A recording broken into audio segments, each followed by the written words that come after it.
Hello, church. It's good to be back with you again. I hope you forgive me that I took a little bit of time off. All of this new way of doing ministry has proven to be a lot more tiring and exhausting than any of us had anticipated. Technology is a wonderful thing, but man, it's really required many of us to kind of learn some new skills and to become better at what we're doing. I hope you can see the improvement that comes in the broadcasts that are coming out twice a week now, but most of all, I hope that you're being encouraged and edified and built up and keeping your faith strong during this time. I know that these are trying times. I also want to just put kind of a shout out to the staff. I mean, it's amazing how hard they have worked. Some of them are putting in 12, 15-hour days trying to just create material, get it online, and then get it distributed out to you. So they used to say that when computer age came that it would be such a time-saving device. The truth of the matter is it just enabled us to do more things in just as much time. So it hasn't shortened or simplified life. In some ways, it's really complicated, especially for old guys like me who are trying to develop some new skills in doing this business. But I wanted to begin today by reading actually one of my favorite passages regarding the resurrection of Christ. And in fact, I'm thinking next Easter, this will probably be the passage I'll teach on if I remember it. Because I've never heard anybody teach on it. It's almost like Luke puts in his gospel in the last chapter as kind of an afterthought or just an extra evidence, if you will. But most people don't really see it as being a central part of the resurrection story. But it's a story about the two men who are on the road to Emmaus. If you don't mind, I'd like to read it to you so that you can be fully informed of what the passage says. I'm beginning in verse 13 of Luke chapter 24, and it says, "And behold, two men were going that very day to a village named Emmaus.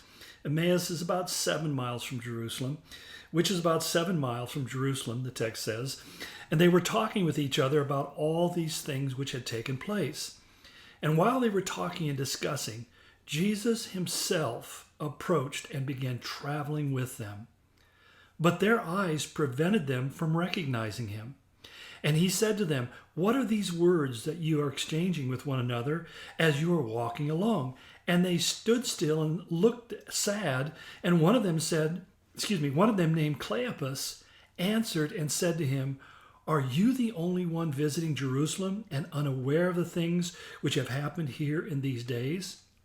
And he said to them, 'What things?' And they said to him, 'The things about Jesus the Nazarene, who was a prophet, mighty in deed and word in the sight of God and all the people, and how the chief priests and our rulers delivered him to the sentence of death and crucified him. But we were hoping that it was he who was going to redeem Israel. Indeed, besides all this, it is the third day since these things happened, but also some women among us amazed us.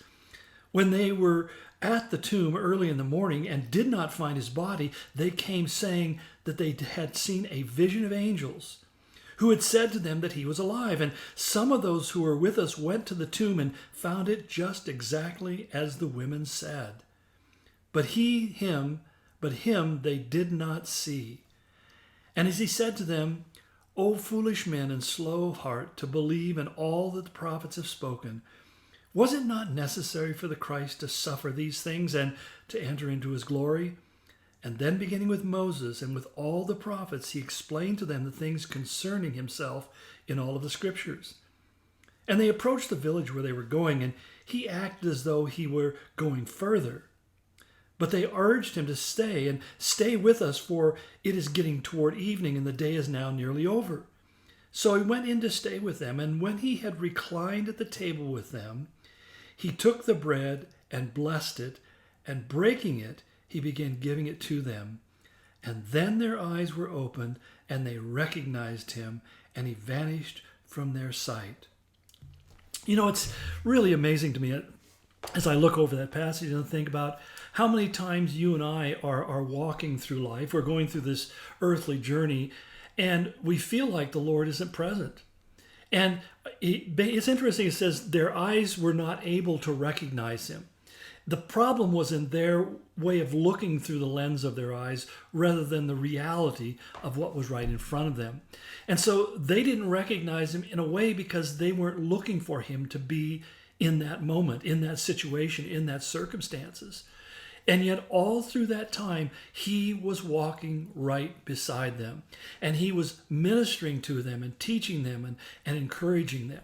And that's the thing I think that is so important for you and I to understand, is that right now we may not see the evidence of the Lord in our life. And in large part it's because we're not really expecting to see him do anything. We're not looking for his presence in our midst. That's our failure, our unbelief, really the limitations of our own spiritual vision over the everyday circumstances of our life. But that doesn't mean because we don't have the spiritual vision that he isn't walking with us. It just means that we don't see him. He is obviously there when we have spiritual eyes to see him. And I would encourage you today to really try to look at the little incidences in your life and see if you can see the hand of God in your world. It's oftentimes in those little ways that God reveals himself to us and shows us how great he is and how good he is. And so as you're walking along today, as you're going through whatever you have to do, realize that God is right there with you, that Jesus is walking with you through this series of events that you're dealing with. And it's just a matter of time when all of a sudden your eyes are going to be opened and you're going to realize the Lord was in this the whole time.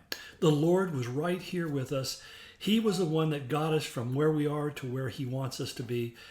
You know, as we look at this lengthening of our time of isolation, if you will, staying at home, it's easy to begin to feel like it's never going to end. But I just want to encourage you that it's going to end. And we can't tell what it's going to be like. Is it going to be are we going to go back to normal? Are we going to go on to a new abnormal? We don't know.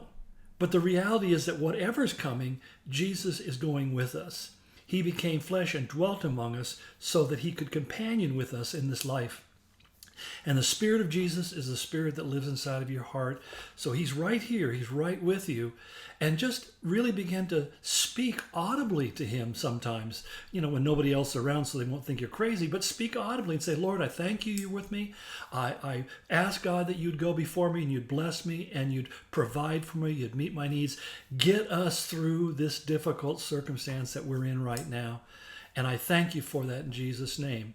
If you can pray something like that, I think you'll find that you'll start to have your eyes opened wider and you'll see some of the stuff that right now you can't see. It's not that he's not there. It's just that you don't see him clearly.